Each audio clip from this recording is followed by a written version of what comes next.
and without us, everything blows up. You know, we sort of control the world in that sense.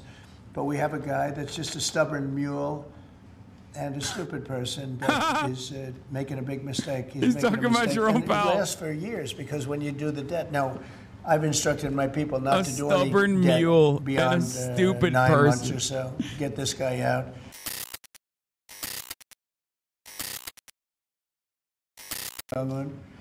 And I've gotten along with him really great, so we'll see what happens. But somebody saying conflict, I think we'll work it out if there is.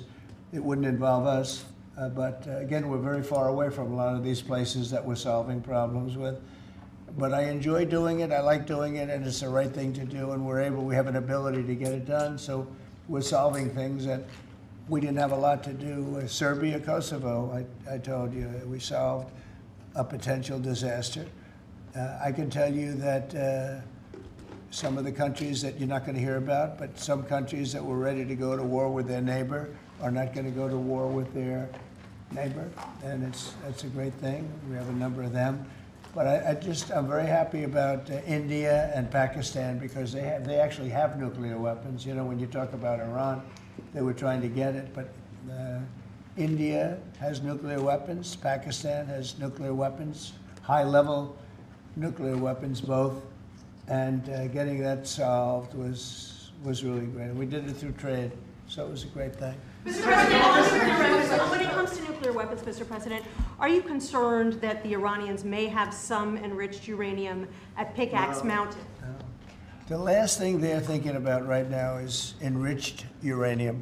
They're not thinking about what they want to do is they want to get back to life, and they do want to meet me, and we'll do that quickly. We're going to do it quickly while we're meeting. They said this morning that they don't want to meet with the U.S. Were they telling you something different in private? They may say that to you. Don't you think they want to meet me? Don't you think we have sanctions on there that they can't do anything? Wouldn't you think that they want to meet me? I mean, they're not stupid people, but they went through a lot, and they suffered, and so did Israel. Israel suffered greatly. It was a nasty 12 days, and yeah, we'll see what happens. Are you considering sending Patriot missiles to Ukraine? Have you made up your mind about that yet? I may. Go ahead. On this context, Mr. President, there are a few unanswered questions that remain in this deal. For example, will Rwandan conflict? For example, will Rwandan troops pull back from parts of the DR Congo? And also, will the M23 rebel group be allowed to remain in parts of eastern DR Congo? Do you have any answer to those Well, let questions? me ask you that question. You want to answer that one? It sounds like an interesting question for you. Go ahead, please. Thank you very much. In the agreement we signed, we have taken the concept of operation for the neutralization of the FDLR, which is a vicious genocidal movement, and the lifting of Rwandan defensive measures. So this was already signed last year in November, so we will implement it. This concept of operation to do both things, to neutralize this movement, which has been destabilizing Rwanda for many years, and to lift our defensive measures. As for the M23, in the agreement also, we have decided to rely on the Doha talks, because there are currently talks between the AFC M23 and the DRC government to have a peace deal also that will complement the Washington peace agreement. So both things are taken care of. Thank you. Mr. President, will the United States be enforcing this agreement? Well, we're going to be working with them to get it enforced. They can enforce their own agreement, but we'll be putting a lot of pressure on to make sure it gets enforced. The two people in this room are very, very capable people, and they'll get it done. I think they'll get it done. They love their. One thing I learned very quickly is how much you love your country and you want to get it done. And they know it has to get done, otherwise bad things happen. But I think we're well beyond that. Other presidents should have done what I'm doing right now. They never did it. I don't think they ever tried. I don't think it's like they couldn't do it. I don't think they ever tried. And if they did, they wouldn't be able to do it anyway. On the President Yes. Yes, thank you. Mr. President, can you share with us what can happen if one of the parts violate this peace agreement? Because we don't want war to come back. That's not a good question. I'd rather not say. I would just say that there are big penalties if they violate. And That's not. He doesn't like that question because this is. I mean, as far as I understand, it's still going, right? Even though there have been treaties in the past as well. Like it hasn't. it doesn't actually stop the fighting. Maybe Trump will. I don't know. Who knows? So Canada put a charge on some of our companies, and Canada's been a very difficult country to deal with over the years. You know, we hear Canada, we have a great relationship with the people of Canada, but it's been very difficult. And they put a charge, and they were a little bit early. We found out about it. So, and we have all the cards. We have every single one. We don't want to do anything bad, but they have economically, we have such power over Canada. I'd rather not use it, but they did something with our tech companies today, trying to copy Europe. You know, they copied Europe. It's not going to work out well for Europe either, and it's not going to work out well for Canada. They were foolish to do it. And so I said, we're going to stop all negotiations with Canada right now until they straighten out their act. Okay? Is there anything Canada can do to change your mind about this situation? Well, no, they put a tax on companies that were American companies that they shouldn't, a very severe tax. And yeah, I guess they could remove it. They will, but I don't really, I mean, it doesn't matter to me. We have all the cards. We have all the cards. You know, we do a lot of business with Canada, but relatively little. They do most of their businesses with us. And when you have that circumstance, you treat people better.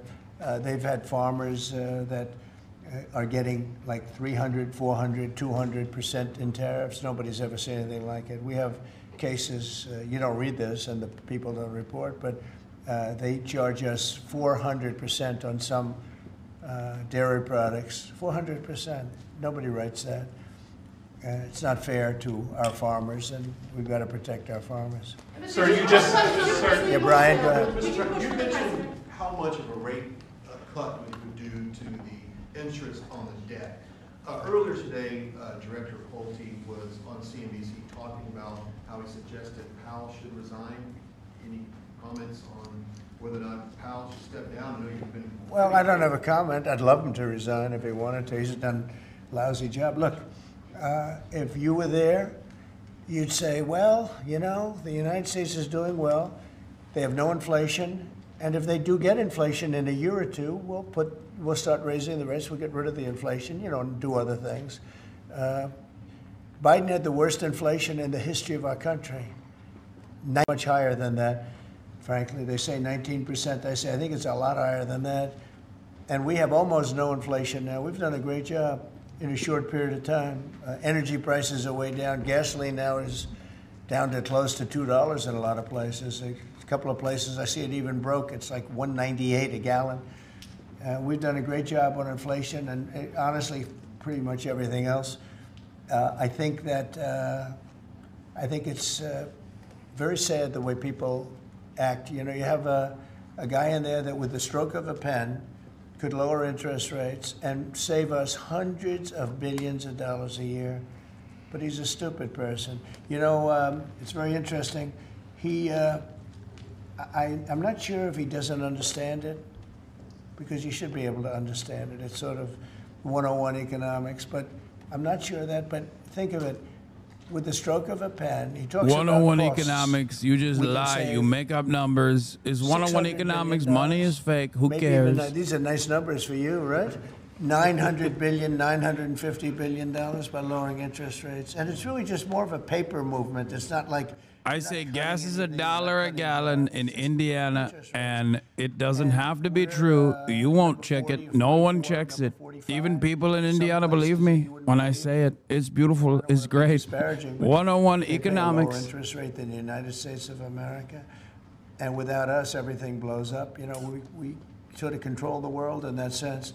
But we have a guy that's just a stubborn mule and a stupid person that is making a big mistake. He's talking about your own pal. It lasts for years because when you do the debt. Now, I've instructed my people not to do any stubborn debt mule beyond and a stupid 9 person. months or so. Get this guy out. And whoever is in there will lower rates. If I don't, if I think somebody's going to keep the rates where they are. Why hasn't he done it then? I'm not going to put them in. I'm going to put somebody that wants to cut rates. There are a lot of them out there.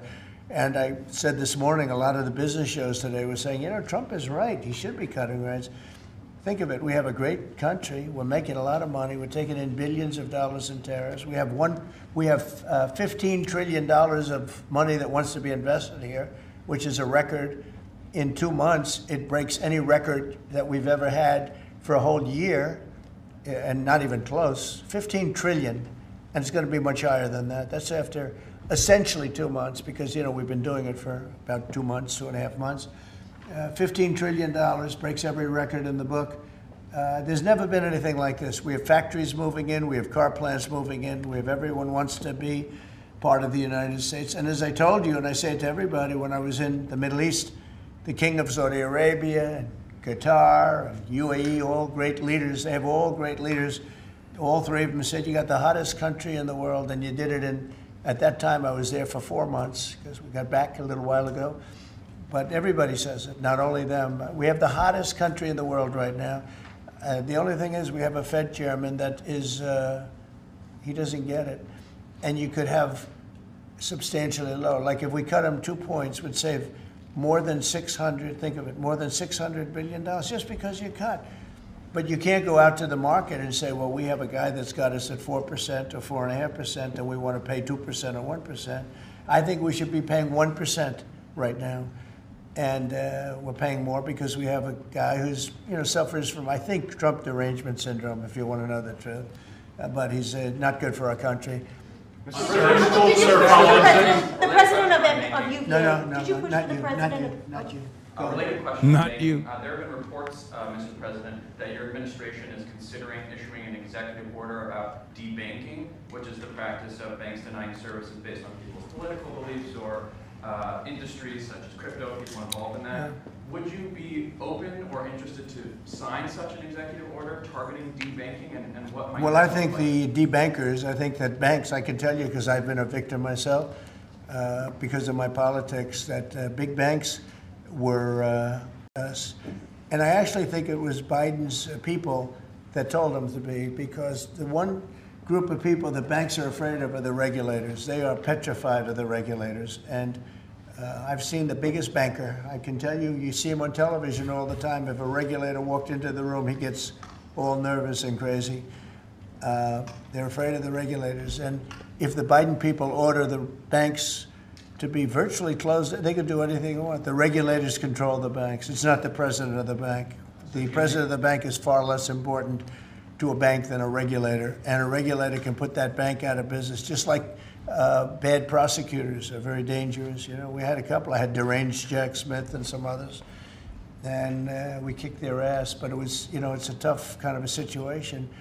Prosecutors are very dangerous. A great prosecutor is an amazing asset for a country, but a corrupt prosecutor, a bad prosecutor is very bad. Well, the regulators are the same thing, and when they tell the regulator to go and make life impossible for big banks or little banks, they really control it. So there is a lot of debanking. They call it debanking, call it a lot of different names. Essentially, they make it impossible to do business. And those people are very bad and very dangerous, and they shouldn't be doing it. Sir, you told us that on taxes, Mr. President, could you please explain how taxes would go up by 68% if the bill isn't passed? Where does that number come from? Well, it comes from the fact that you have automatically the Trump cuts, which were the biggest cuts that we've ever had. Now, these cuts are even bigger, but from the last administration, we had the Trump cuts. It was a 5-year deal, and it comes due. When you add that to the cuts that you already have and other things, it amounts, according to what they tell me, about 68%. That would mean you'd have a tax, so that you know that the tax cuts that they got, the biggest tax cuts in our history, would immediately go up to that level. And that alone is a big chunk of the 68%. And then you have the other taxes that would accumulate. And they say that you'd have about a 68% tax increase. Sir, you said a moment ago that it won't work out very well for Europe on trade. Does that mean you want to cut off those negotiations as well and just tell them what? No, well, they've been very tough. The European Union was formed in order to take advantage of the United States on trade. That was why they were formed. And they're nasty. They're very nasty. We have a good relationship. I'm dealing with Ursula right now and the group. But it's a very tough situation. They have been unbelievably bad to us. If you look at past precedents, they've treated them very badly. They're being very nice to me because I get it. I know the system, and we have the cards. We have the cards far more than they do, and they have not treated us well. And they're coming to us right now. You know, I said I was going to put on a 50% tariff. As soon as I said that, I put it out on Truth. As soon as I said that, they came to the table. They didn't want to come to the table. My people were telling me, Scott was telling me, and the whole group was telling me that not a good situation. They want to tap it down the line. They don't want to really deal. So I said, we're going to put a 50% tariff on you. And Howard, as you know, was very much involved. I'll never forget Commerce. And he said, they don't want to talk. As soon as I put that on, I was getting calls from them like, can we meet tomorrow? And the problem is they have a lot of very unfair taxes. They have a lot of taxes that you wouldn't put on, and they sue all our companies. They're constantly suing Apple and Google and all of these companies, and they're getting, you know, in front of judges that essentially almost work for them. I guess they do work for them. They're European Union judges. He also wants to like enforce his wishes upon sovereign states and entire markets like the EU. Like a big part of the tariffs conversation revolves around this as well. Like he wants to basically shred whatever kind of like value added tax that they might have that he considers a form of tariffs or something.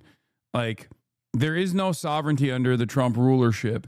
There never really was, but he's just also casting aside any sort of optics that there might be some sovereignty for these countries, like any sort of food and safety standards or regulations that these countries have. America wants to completely eviscerate.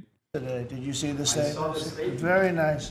Vladimir Putin made some very nice statements today. Look, he respects our country. It doesn't again. matter. It He doesn't didn't matter. respect My it point a is, year you ago, I can't can make tell that you right decision now. as a sovereign But nation Putin state. respects That's what our it is. country. And Like he wants to. China respects our country. And Kim He wants to Jong-un gut respects- existing food and safety regulations, food safety standards in these countries, and then force them to purchase our products, for incompetent. example. We had bad people circulating around this desk.